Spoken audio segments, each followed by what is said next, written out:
Profile is important. You're marketing yourself. Do you know your brand? This is what people see first, your profile. Slow it down. Be strategic. Your profile photos determine if anyone clicks on your profile. That's the first thing they see. Women tend to read the profile that you write. Men generally don't read, is what I hear from the women in my office. So which photos do I use? Well, it depends on your brand. Every photo should reinforce your brand. Who do you want to attract? Do not attract people who you would not like or who wouldn't fit or who you wouldn't want to go on a date with. If you are attracting people who would not fit, it's possible you haven't correctly branded yourself. On one level, these people should not find you attractive. Ideally, only your people should find you attractive. Oh yeah, current photos only. Hey guys, women repeatedly complain about photos by guys. Trucks, fish, deer, shirtless photos.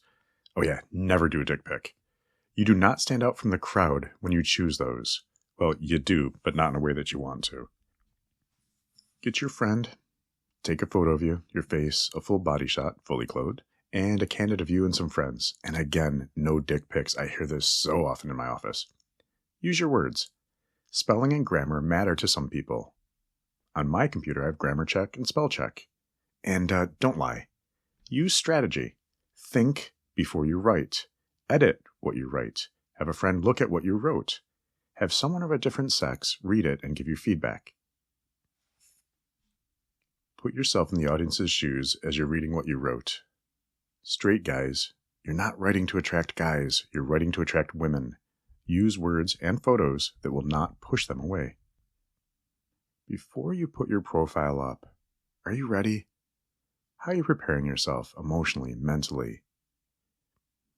All right, so now your profile. In your profile, are you demonstrating that you have an exciting life, that you have leadership potential, that you can establish an emotional connection, that your life goals are ambitious, that you can be a protector, and you can somehow turn them on? Are you able to do this through building rapport and connection instead of bragging? In your profile, do your words show that you're upbeat and optimistic? Do your words show integrity and owning responsibility? Are you demonstrating tenacity and perseverance as well as self-confidence? Are you respectful? Those are the things that make you unforgettable. Look at your profile again. Look at the pictures. This is your brand. Does it represent you well? Do the people you're interested in attracting find what you posted to be attractive? Look at your age in those photos. Look at your weight. I've heard that many men lie about their weight and age. They talk about it in counseling. They're paying me money to talk about it and how upset they are that you lied about your age and weight. Don't do it. Are you being honest? And I mean honest. Are you leading with the best picture that you've ever had, but you don't really look like that anymore? Will she look at you in real life and feel a sense of disappointment because you don't match the photo? Are you giving a picture from 10 years ago, but claiming it, hey, this is 10 years ago or this is 25 years ago? That sure beats, well, you look a lot older than your photo. Did you think I wouldn't notice that you're old and gray? Look at your profile again. Imagine that you're interested in dating online. You look at Match.com and you see someone that you find attractive. What's the logical next step? I'm hoping you said read their profile. That's the whole point. Look, attractiveness, looks, etc., they don't predict long-term healthy relationships. If that's what you want, you benefit from reading the profile. That's what predicts long-term healthy relationships. The profile does your heavy lifting. Let's say you have 100 people like your photo enough to follow up. They then read your profile.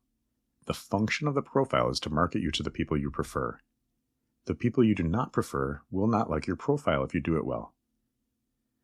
Trust me, you don't want to go out on 100 first dates and then screen people out that way. That's not efficient nor effective, definitely not fun. Your profile helps you narrow down eligible candidates, similar to job posting. You don't want to interview people who aren't even qualified, or a bad fit, or not desirable for the job. The next step is to communicate with people who expressed interest. but only if you're interested in them. There's a little controversy on that. If someone says, hey, I like your photo, do you get back to them? If they just hit like on your photo and don't say anything, do you get back to them if you're not interested? Hey, read their profile, look at their pictures, see if there's enough interest to warrant a meet and greet. If you think there could be, then you communicate with them. Figure out what you want to say and how you would like to ask them out to meet you. All of this flows from your brand. If you sell yourself one way and they meet you, and you don't match your brand, that's not a good thing. Be consistent in branding yourself. What should you include in your profile? First, know that your profile is different depending on the site or app. Bumble does not allow a lot of words. Match does. You cannot possibly communicate what needs to be communicated with the space that Bumble allows. That means with Bumble, you have to do more in-person screening and weeding out, or you do it based on photos, which is a notoriously poor way to do it. What do you want to communicate in your marketing? Profile. You communicate your brand, who you are, what you stand for, what you're like, who are your people, and what you're looking for. When someone's searching for a partner, the way it's currently done is to look at the photos first. If you have low-quality photos or ones that aren't attractive, and some people don't have any photos, this gives you fewer options. Put your best foot forward with your photos, but be realistic. Guys tend to do this part poorly. I hear this time after time in my office. So here's the suggestion. Keep your shirt on. No fish, no dead animals, no truck, no boat, no motorcycle. You can talk about it, but it's cliche. You look like a joke when you put those on your profile. Have a friend take a picture of you. If you take a selfie in the bathroom mirror, she might just assume that you don't have friends because that's not an appropriate picture to take. Take a photo that's flattering. Take another that shows your body type. If you feel embarrassed or self-conscious, it's likely you'll also feel that in person, and she'll know that you are hiding a beer gut in your photos. If you have a beer gut, do something about it or let it be known, whether in words or photos. No surprises, no guesswork, no photos from years and years ago unless you state it on the date. Don't pretend you're young and you're actually old. She's gonna find out, and it doesn't go well. Black and white photos stand out, as do candid shots.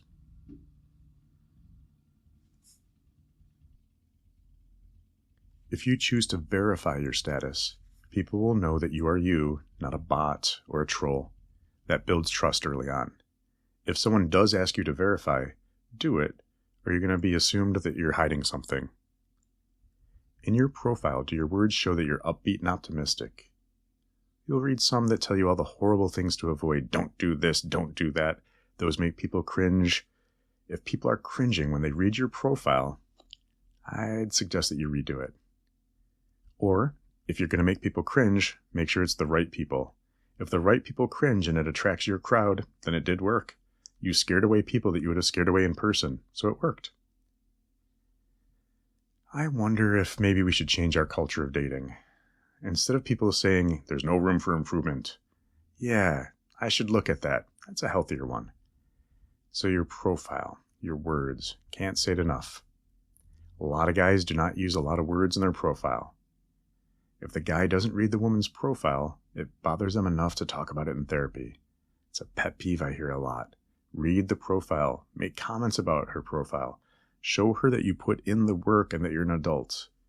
There are guys that put in the work and they get more dates and they have better options. Set yourself up for success. If you put out there that you're lazy in dating, she's going to think that you're lazy in dating. Your profile picture is what determines whether your profile gets read. Think through what you're doing. Be strategic with the words. What are you signaling with your words? Are you allowing people to get to know you? Are you positive and upbeat? Are you cynical and bitter? Are you wowing them? Are you standing out in a good way? Are you funny? Have a friend read your profile before you post it. Have your counselor read the profile before you post it.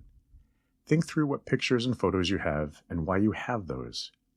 Ask your friends to help with the photos. Take some candids. Consider taking some photos with friends, without friends, riding the bike, walking, sailing your boat. Again, the motorcycle, the boat, the fish, those are cliche. If they're mocking you in my office, chances are they're not going to mock you to your face, but you're not winning any friends with your photos. If you're taking a picture without your shirt on to show your six-pack abs or how muscular you are, please know that you get mocked in my office. I don't like it. I don't like seeing that they're mocking you, but they are mocking you. Just don't do it. Many women say they don't want to see that, but guys keep doing it. The fish, the truck, the guns, the head of the deer. You're appealing to guys when you do that. You're not appealing to women. Think about your audience. And although as a guy you like the photo, do women like to see what you're showing? Your audience, that's who you're targeting. Go back to what you're looking for. Are you looking for a long-term, committed, monogamous, exclusive relationship? Are you letting them know that in your profile? Are you looking for a hookup? Let them know. That's your brand. Before you put up your profile, it's important to know yourself. What do you actually want and why? Are you separated legally? Are you divorced? You still married? Has it been a while since you've been dating? Are you having a hard time figuring out dating? Yeah. Again, think about the pictures that you have. No dick pics, ever. Like ever. Even if she requests it, it might be just to mock you. I have people who ask, hey, can I show you this? And they want to show it to me. I don't want to see that. Don't do it. It comes up over and over, and women just laugh and mock the heck out of guys who do that. Don't do it. Just don't. Once you have your profile, and you've written your words, and you're telling them who you are you disclosing yourself? Are you being vulnerable and funny, letting them get to know you? If you're not letting them get to know you, you'll have people that are interested who should not be interested. You'll then have people who you want to have to say no to in person, and you just have to work harder than needed.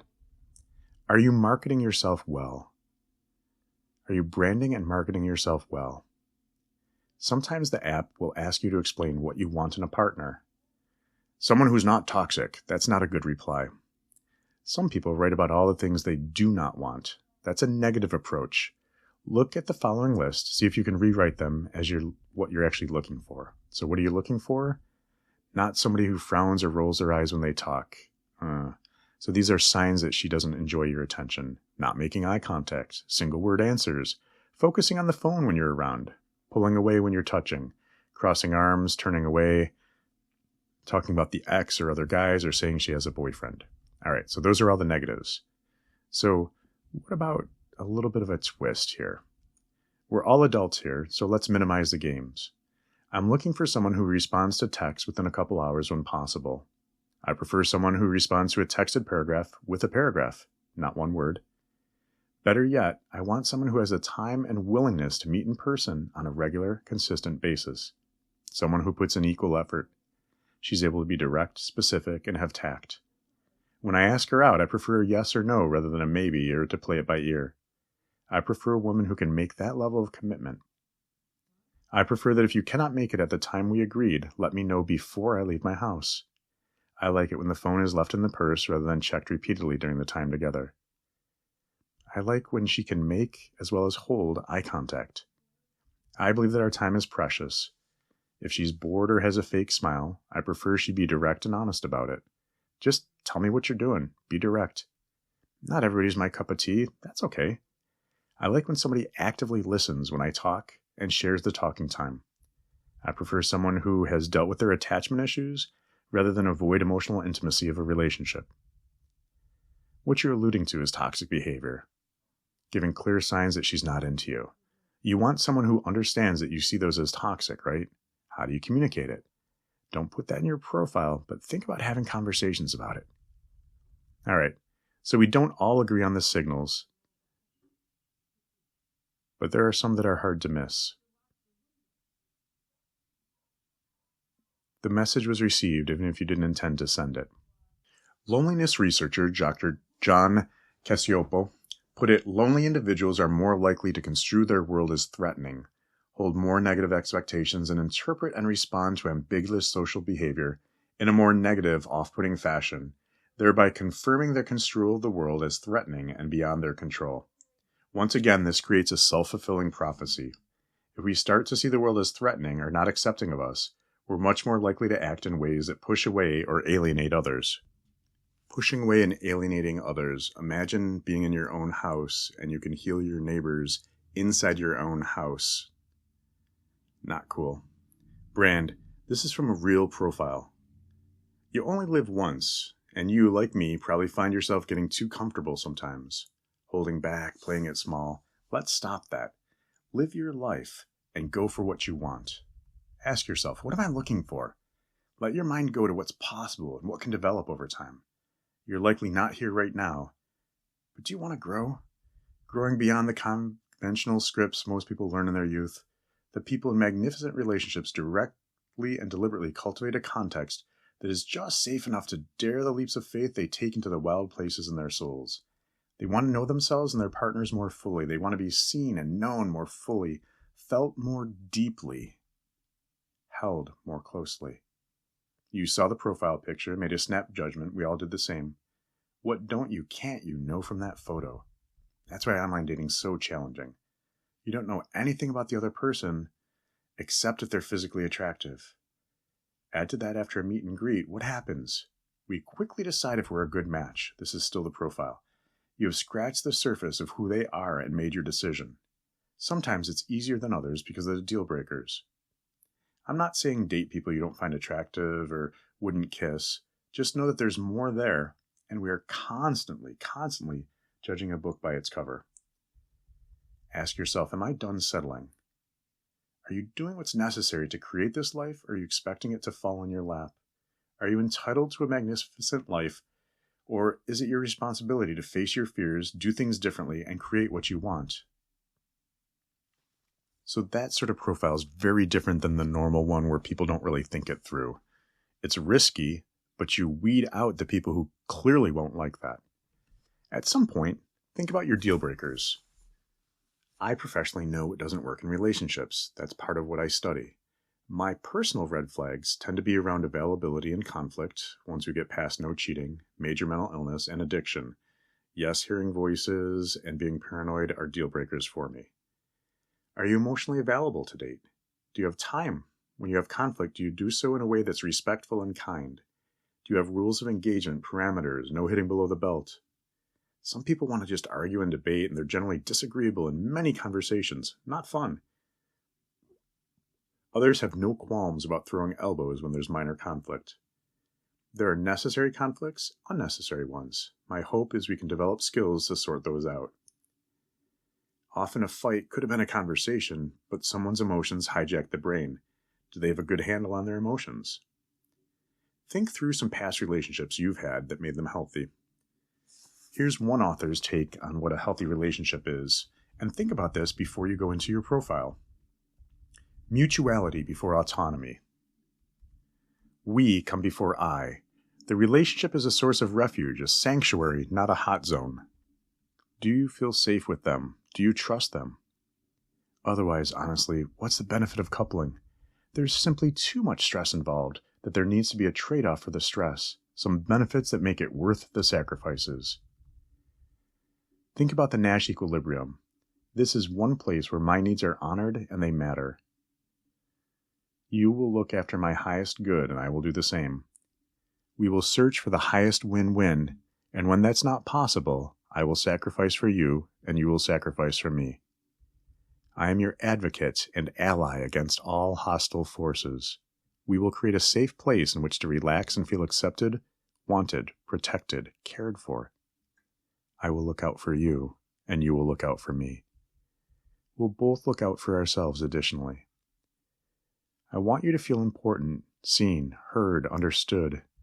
I want you to feel important, protected. Are we attracted? Are we compatible? Do we have each other's deal breakers? Do we know how to get together? Do we want the same thing in a relationship, in life in general? Do we have both the ability and the willingness to have a great relationship? Are we willing to do the work that any relationship requires? Are you willing to confront in a way that's healthy? We all have that gear where what we're looking for is perhaps aspirational, idealistic, maybe even unrealistic. Sometimes we want the storybook romance and the story in our head doesn't match what reality offers. At times we are our favorite versions of ourselves, and other times we're tired and need rest to get back to who we are at our deepest levels, to remember who you are. Do you have the time and bandwidth to be a good partner right now? Is having a healthy relationship important to you? Important enough to read research on how to do it? One of my pet peeves is that we're spending time making sure we're physically attractive, often at the expense of relationship skills that determine how successful a relationship will be. We go to the gym, we work out our body, we neglect the personality gym. If we know what the masters of relationships say and do, are we doing those things? If we know what makes for magnificent sex, great book by the way, is not technique, but how we relate to one another, are we taking the time to learn the skills to better relate and have magnificent sex? Are we prepared to stack the deck in our favor, or are we winging it, sleepwalking through life? If we're on autopilot, are we making the same old mistakes? Or are we learning, growing, pushing the envelope, living on the edge? You, like me, know that we already know all this. We don't have to reinvent the wheel. We can benefit from the years of research. In conclusion, your profile is incredibly important in online dating. Don't go too fast on this. Have somebody review it. Use grammar check, spell check. Make sure your pictures are the ones you want. Think through why you're doing what you're doing, and think about the messages you're sending. This is your brand, and first impressions sure seem important to people.